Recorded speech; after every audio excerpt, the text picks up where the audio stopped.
থাকে। এই হচ্ছে পার্থক্য হোমমেড কেক আর হচ্ছে বাহিরের দোকানের কেকের মধ্যে। এখানে আপনি আপনার পছন্দ মতো যে কোনো কিছুই কাস্টমাইজ করে নিতে পারবেন। আর আমি যেহেতু কেকটা একটু ফ্ল্যাট পছন্দ করি, সে কারণে হচ্ছে আমি 10 নাম্বার মোল্ডটাই নিয়েছি। আর আপনারা যারা একটু উঁচু কেক পছন্দ করেন সেই ক্ষেত্রে 7 কিংবা 8 নাম্বার মোল্ডটা নিতে পারেন। আর এইদিকে আমার কেকটা ঠান্ডা হয়ে গেছে, আর এই কেকটাকে আমি 3টা লেয়ারে কেটে নিব। আর এখন হচ্ছে আমি একটা কেক বোর্ড নিয়ে নিয়েছি, আর কেক বোর্ডের নিচে কিন্তু আমি ক্রিমটা ফার্স্টে দিয়ে নিচ্ছি। এতে করে কিন্তু কেকটা ডেকোরেশন করার সময় বা কোথাও নিয়ে যাওয়ার সময় কেকটা আর নড়চড় করবে না। আর আমার ফ্রেন্ড কিন্তু অনেক বেশি চকলেট পাগল, তো আপনারা দেখতে পাচ্ছেন আমি কিন্তু কেকের প্রতিটা লেয়ারে ফার্স্টে হচ্ছে চকলেট গানাশ দিয়ে দিয়েছি। আপনারা চাইলে কিন্তু সুগার সিরাপ ইউজ করতে পারেন, কিন্তু আমি এখানে সুগার সিরাপটা একদম ইউজ করব না। A to Z সবকিছুই আমি চকলেট দিয়ে একদম ভরপুর করে দিব। আর এখন একটা পাইপিং ব্যাগের মধ্যে ফার্স্টে আমি কিছুটা চকলেট ক্রিম নিয়ে নিচ্ছি। আর এই পদ্ধতিতে কেকটা ফ্রস্টিং করলে ক্রিম কিন্তু খুবই কম লাগে, বেশি একটা ক্রিম ওয়েস্ট হয় না। আপনারা নিশ্চয়ই ভিডিওতে দেখতে পাচ্ছেন আমি কিভাবে হচ্ছে ক্রিম গুলো দিয়ে নিচ্ছি। ক্রিমটা দেওয়া হয়ে গেলে আমি এই ক্রিমটার উপরে আবারও চকলেট গানাশ দিয়ে দিব।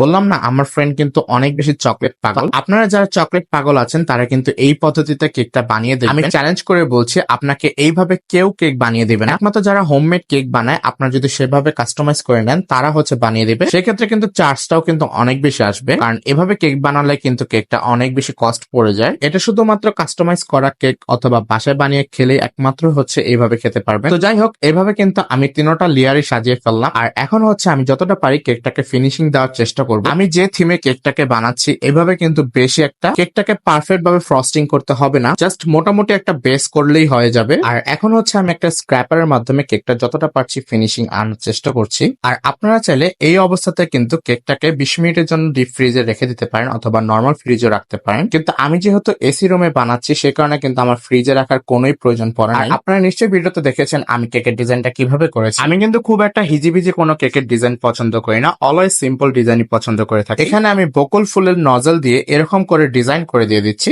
আর এখন হচ্ছে আমি কেকের নিচেও হচ্ছে ডিজাইন করে দিচ্ছি, এতে করে কিন্তু কেকের লুকসটা একদমই নেক্সট লেভেলে চলে যায়। আর এখন হচ্ছে আমি চকলেট গানাশ দিয়ে দিচ্ছি। তো বুঝতেই পারছেন এই কেকটা কত বেশি চকলেটই হয়েছে। শুধুমাত্র ময়দা আর ক্রিম বাদে ওভারঅল সবকিছু কিন্তু চকলেটে ভরপুর ছিল। এর উপরে আমি আবারও চকলেট চিপস দিয়ে আর হচ্ছে চকলেট সুগার বল দিয়ে কেকটাকে ডেকোরেশন করে নিয়েছি। আর আপনারা যারা কেক সেল করেন বা কেক কিনে থাকেন তারাই বলেন এই কেকটার প্রাইস কত হতে পারে। এই কেকটার প্রাইস কত হবে সেটা কিন্তু কমেন্ট বক্সে জানাতে ভুলবেন না। সত্যি কথা বলতে গেলে কেকটাকে কিন্তু আমি অনেক সিম্পল ভাবে রাখার চেষ্টা করেছি, কিন্তু কেন জানি এত গর্জিয়াস হয়ে গেছে। যদিও আমি তেমন একটা ভালো ডেকোরেশন পাই না, কিন্তু আমার কাছে এটাই অনেক। আর আমার ফ্রেন্ডের বার্থডে সেলিব্রেশনের ভিডিওটা কিন্তু আমার চ্যানেলে অলরেডি দেওয়া আছে, আপনারা যারা মিস করেছেন তারা কিন্তু আমার পেজে গিয়ে দেখে আসতে পারেন। আজকের ভিডিওটা এই জায়গায় শেষ করে দিচ্ছি, দেখা হবে নেক্সট ভিডিওতে।